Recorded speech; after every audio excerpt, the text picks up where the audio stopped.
राजा हातिम ताई ने अपना घोड़ा फिर से तैयार किया और एक नई दिशा की ओर चल पड़ा। यह रास्ता उससे कहीं कठिन था, क्योंकि नेकी का अर्थ हर किसी के लिए अलग अलग हो सकता था। वह जानता था कि केवल उत्तर सुन लेना ही काफी नहीं, उसे समझना और महसूस करना भी होगा। कई दिन और रातों की यात्रा के बाद वो एक गहरे जंगल में पहुंचा। वहां उसे एक छोटी सी झोपड़ी दिखी, जिसके बाहर कुछ अनाथ बच्चे खेल रहे थे। वह झोपड़ी एक वृद्ध महिला की थी, जिसे लोग माई फातिमा कहते थे। वह वर्षों से अनाथ बच्चों को पाल रही थी, बिना किसी उम्मीद के। हातिम ने माई फातिमा से पूछा, माई, क्या आप मुझे बता सकती हैं कि नेकी क्या होती है? माई फातिमा मुस्कुराई और बोली, बेटा, नेकी वो होती है जो बिना किसी स्वार्थ के की जाए। जब तुम्हारा दिल किसी की मदद को पुकारे और बदले में कुछ पाने की आशा न हो, वही नेकी है। जैसे सूरज सबको रोशनी देता है बिना ये देखे कि कौन उसे धन्यवाद कहता है। नेकी तब होती है जब तुम्हारा दिल दूसरों के दुख से दुखी हो जाए। हातिम ने सिर झुकाकर उनकी बातों को ध्यान से सुना, पर उसे महसूस हुआ कि अभी नेकी की गहराई को पूरी तरह नहीं समझ पाया है। माई फातिमा ने उसे बताया कि एक पहाड़ी गांव है जहां एक ऐसा इंसान रहता है जिसने जीवन भर दूसरों की सेवा की है। शायद वहां तुम्हें अपने सवाल का उत्तर मिल जाए, उन्होंने कहा।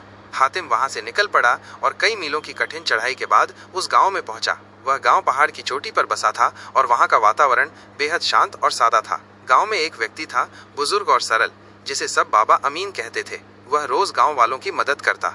कोई बीमार हो तो दवा पहुंचाता, कोई भूखा हो तो खाना देता और किसी को दुख हो तो उसे ढाढ़स बंधाता।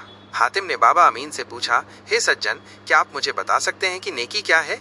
बाबा अमीन ने मुस्कुराकर कहा, नेकी एक बीज की तरह है जिसे तुम बिना सोचे किसी के दिल में बो देते हो। वो बीज कब फल देगा, कौन सा फूल निकलेगा, ये जानना तुम्हारे बस में नहीं, पर तुम्हारी मंशा नेक होनी चाहिए। सच्ची नेकी वही है जो बिना दिखावे के हो और जिसका उद्देश्य केवल दूसरों का भला हो। हातिम ने पूछा, पर कैसे जाने कि हम जो कर रहे हैं वो नेकी है या सिर्फ दिखावा?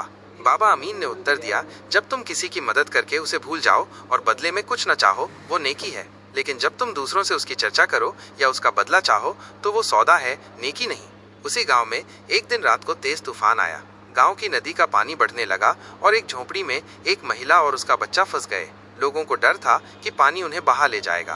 तब बाबा अमीन ने बिना सोचे समझे नदी में छलांग लगाई और माँ बेटे को सुरक्षित निकाल लाए। सबने कहा, आपने जान जोखिम में डाल दी, आप बहुत महान हैं। बाबा ने सिर झुकाया और कहा, ये नेकी नहीं थी, ये मेरा कर्तव्य था। यदि मैं सक्षम था और फिर भी चुप रहता तो पाप होता।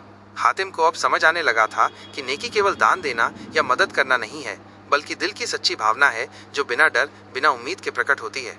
अगले दिन जब वो गांव छोड़ने लगा तो देखा कि बाबा अमीन फिर किसी बीमार के लिए दवा ले जा रहे थे, बिना किसी थकान के। हातिम ने सोचा, ये इंसान सच्चा नेक दिल है जो अपने कर्मों की चर्चा नहीं करता, बस करता है। रास्ते में वापसी पर हातिम एक व्यापारी के काफिले से मिला जिसे डाकुओं ने लूट लिया था। व्यापारी रो रहा था, उसके पास खाने को कुछ नहीं था। हातिम ने उसे अपने पैसे दिए, अपने घोड़े पर बिठाया और पास के कस्बे तक छोड़ा।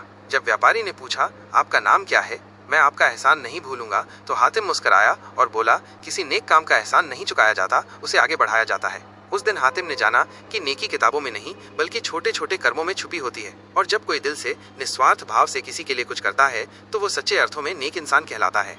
इस तरह हातिम ताई ने दूसरे सवाल, नेकी क्या है, का उत्तर भी पा लिया।